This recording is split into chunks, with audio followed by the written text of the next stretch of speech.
Hello everyone, welcome to my channel studio लेकीज। So आज हम लीज़ की डेफिनेशन करेंगे।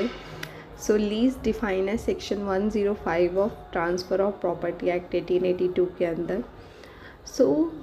सेक्शन को समझने से पहले हम जनरल सेंस में समझ लेते हैं कि लीज़ होता क्या है। तो लीज़ का मतलब है कि अपनी कोई भी प्रॉपर्टी को किराए पे देना, रेंट पे देना, ठीक है। तो जनरल सेंस में इसका मतलब ये है। अब हम देख लेते हैं कि सेक्शन क्या बोलता है कि लीज़ होता क्या है। तो सेक्शन बोल रहा है कि एक इमूवेबल प्रॉपर्टी के लीज़ का मतलब होता है ट्रांसफ़र करना, उस प्रॉपर्टी को इंजॉय करने का जो राइट है उसको ट्रांसफ़र करना, ठीक है। इससे हमें ये पता लगा कि सारे जो ओनरशिप के राइट हैं वो ट्रांसफ़र नहीं हो रहे हैं, ठीक है। बेसिकली जो लेसर है वो ओनरशिप का राइट ट्रांसफ़र नहीं कर रहा है, सिर्फ उस प्रॉपर्टी को एंजॉय करने का राइट वो ट्रांसफ़र कर रहा है, ठीक है। तो ये जो राइट है उस प्रॉपर्टी को एंजॉय करने का वो एक सर्टेन टाइम के लिए होता है, यानी कि उस लीज़ एग्रीमेंट में ये एक्सप्रेसली या इम्प्लाइडली होगा कि ये जो प्रॉपर्टी है ये सर्टेन टाइम, यानी कि 10 साल के लिए, 12 साल के लिए या कितने भी टाइम के लिए, वो उसमें लिखा होगा इस सर्टेन टाइम, उस टाइम के लिए लीज़ आउट की जा रही है। और एक परपेचुइटी में भी दी जा सकती है, यानी कि परमानेंटली भी दी जा सकती है, लीज़ परमानेंटली भी दी जा सकती है, ठीक है। अब ये जो ट्रांसफ़र हो रहा है, उस प्रॉपर्टी को इंजॉय करने का जो राइट ट्रांसफ़र हो रहा है वो एक कंसीडरेशन पे दिया जाएगा, ठीक है। अगर किसी लीज़ में कोई कंसीडरेशन नहीं होती है तो वो लीज़ इनवैलिड हो जाएगा। अब ये जो कंसीडरेशन होंगी वो क्या क्या होंगी? कंसीडरेशन या तो प्राइस होगा या फिर मनी होगा, शेयर इन क्रॉप्स होगा। शेयर इन क्रॉप्स का मतलब क्या होता है कि मेरी एक एग्रीकल्चरल लैंड है, एक फार्मर से मैं कहती हूँ कि ये तुम मेरी एग्रीकल्चरल लैंड 1 साल के लिए लो और मुझे 20,000 रुपये दे दो, ठीक है। अब वो क्या करता है कि मुझे 20,000 रुपये दे देता है। अब 1 साल तक वो जो भी क्रॉप उस लैंड पे करेगा वो सारी उसकी हो जाएगी और वो उसे बेच के जितना भी बेनिफिट होगा वो उसका होगा, ठीक है। उससे मुझे कोई मतलब नहीं होगा। पर मैं क्या करती हूँ, ये बोल देती हूँ कि ये जो मेरी लैंड है, ये जो मेरी एग्रीकल्चरल लैंड है, तुम इसको 1 साल के लिए लो और जितनी भी क्रॉप्स इसमें होगी 1 साल में उसका आधा तुम मुझे दोगे, ठीक है। तो यही होता है शेयर इन क्रॉप्स। 1 साल में मतलब 1 साल में जितनी भी क्रॉप्स होंगी उसका आधा हिस्सा वो मुझे दे देगा। इसके लिए मैं कोई भी पैसा वैसा उससे नहीं ले रही हूँ। तो शेयर इन क्रॉप में यानी कि उसकी क्रॉप में जितना भी 1 साल में क्रॉप हो रही है उसकी, उसमें शेयर ले रही हूँ, तो ये भी वैलिड होता है। या फिर कोई सर्विस ले रही हूँ, मतलब अपना कोई प्रॉपर्टी दे रही हूँ और उसके बदले में उससे कोई सर्विस ले रही हूँ, तो वो भी वैलिड होगा। या फिर कोई भी वैल्यूएबल चीज़, वैल्यूएबल सिक्योरिटी अगर मैं उससे ले रही हूँ तो वो भी वैलिड होगा, ठीक है।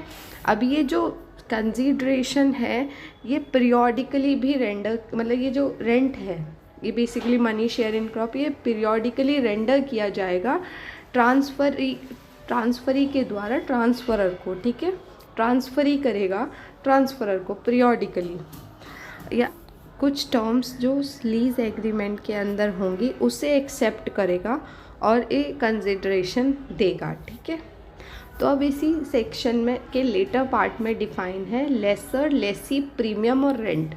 तो देखते हैं कि लेसर, लेसी, प्रीमियम और रेंट होता क्या है। तो लेसर यानी कि ट्रांसफरर, लेसर को ट्रांसफरर भी बोलते हैं। तो जो प्रॉपर्टी को दे रहा है, मैं अपनी प्रॉपर्टी को किसी को लीज़ पे दे रही हूँ तो मैं होंगी ट्रांसफरर। मैं दे रही हूँ, ट्रांसफ़र कर रही हूँ, तो मैं ट्रांसफरर होंगी, लेसर होंगी, ठीक है। और मैं अपनी प्रॉपर्टी बी पर्सन को दे रही हूँ, तो वो जो बी पर्सन है वो ट्रांसफरी होगा, लेसी होगा, ठीक है।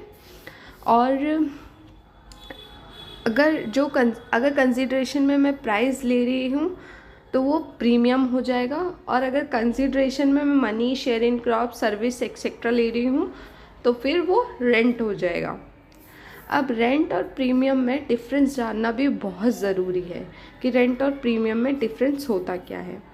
तो प्रीमियम जो होता है वो एक साथ दे दिया जाता है, पर रेंट जो होता है वो पीरियोडिकली दिया जाता है। देख लेते हैं, जैसे ये मेरी प्रॉपर्टी है, अब मैं इसको बी को देती हूँ और बोलती हूँ कि 1 साल के लिए तुम लीज़ पे ले लो और मुझे 20,000 रुपये दे दो पूरे। फिर मैं उससे 1 साल तक कोई भी पैसा नहीं लूँगी, मैंने उससे एक साथ पूरा 1 साल का पैसा 20,000 रुपये ले लिए हैं, ठीक है। पर अगर मैं उससे बोलती हूँ कि ये मेरी प्रॉपर्टी है और ये तुम लीज़ पे लो, ठीक है, 1 साल के लिए लो, 1 साल का एग्रीमेंट बनता है और मंथ टू मंथ यानी कि पीरियोडिकली हर मंथ बाद तुम मुझे 5,000 रुपये देना या फिर 3,000 जितना भी है वो रुपये तुम मुझे हर महीने देना, ठीक है। तो ये हो जाएगा रेंट। तो प्रीमियम जो है वो हमेशा एक साथ दे दिया जाता है और रेंट जो होता है वो पीरियोडिकली दिया जाता है। तो अब हम देखते हैं, हाँ, सबसे पहली बात कि जो लीज़ है वो हमेशा इमूवेबल प्रॉपर्टी के रिगार्डिंग ही होगा, मूवेबल प्रॉपर्टी के रिगार्डिंग नहीं होगा। और जो इसमें पार्टीज़ हैं यानी कि लेसर और लेसी जो हैं वो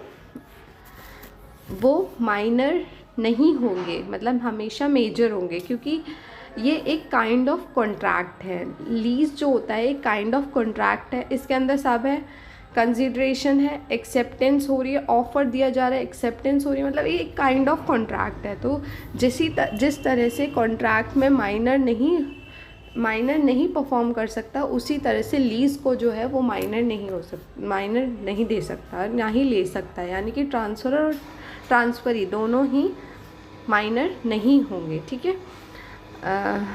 बस इसके अंदर इतना ही था और हमारा लीज़ की डेफिनेशन जो है वो कंप्लीट होती है। अगर आपको मेरी वीडियो पसंद आई हो तो प्लीज़ लाइक करें, सब्सक्राइब करें। Thank you.